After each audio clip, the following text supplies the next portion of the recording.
So hi! Welcome and welcome back to my YouTube channel, and for today's tutorial, ituturo ko sa inyo kung paano nga ba umorder sa Shopee gamit ang SPay Later. But first, can subscribe to my channel and don't forget to hit the subscribe button and the bell to notify you for my new updates. And once you learn more, just keep on watching and let's start.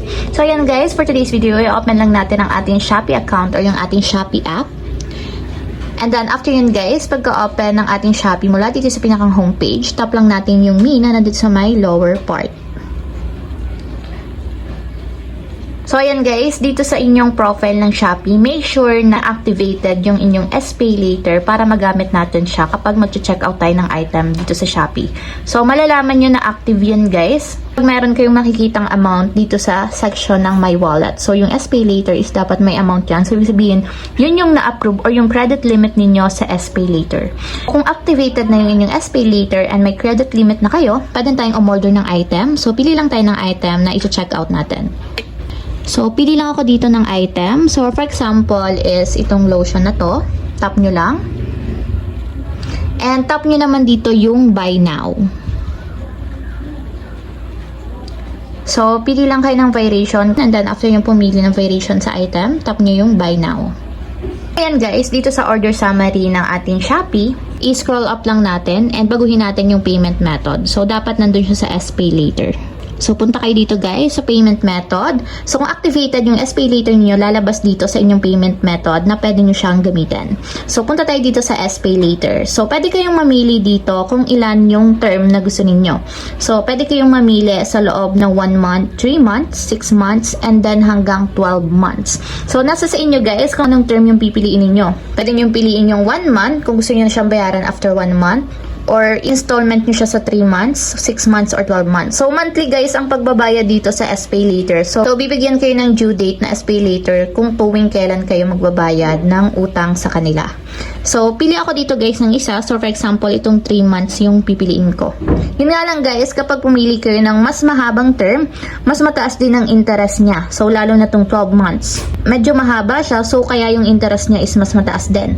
So, kung 1 month lang ang pipiliin ninyo, much better kasi yung interest niya is hindi ganun kataas kasi nga 1 month lang talaga yung interest niya.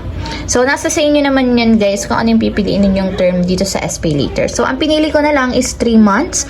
So, ang babayaran ko monthly is 95.44 sa loob ng 3 buwan. So, yan yung babayaran ko sa item na to. So, itong 95.44 is para lang sa item na i-check out ko ngayon.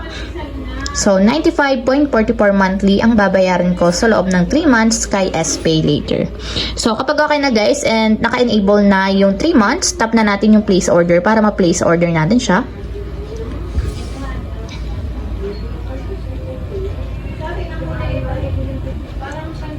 So, may verification dito guys na make sure yung security ng ating SPay Later. So, lagay nyo lang yung PIN or yung fingerprint authentication. So, may facial recognition din siya guys para extra protection yung ating account sa Shopee. So, tap nyo lang yung start facial verification.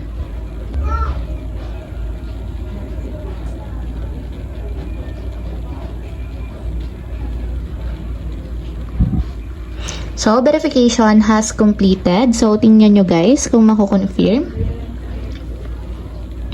And ayan, you paid 256 pesos. So, kapag ganyan na, ibig sabihin na bayaran na SPay Later yung ating item and sa kanila na tayo magbabayad monthly nung pinambayad natin dito sa item na to. So, ayun lang guys. Ganun lang kasimple kung paano nga ba umorder sa Shopee gamit ang SPay Later.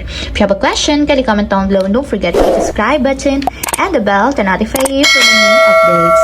And thank you for watching! Living life, every day, late at night, not okay.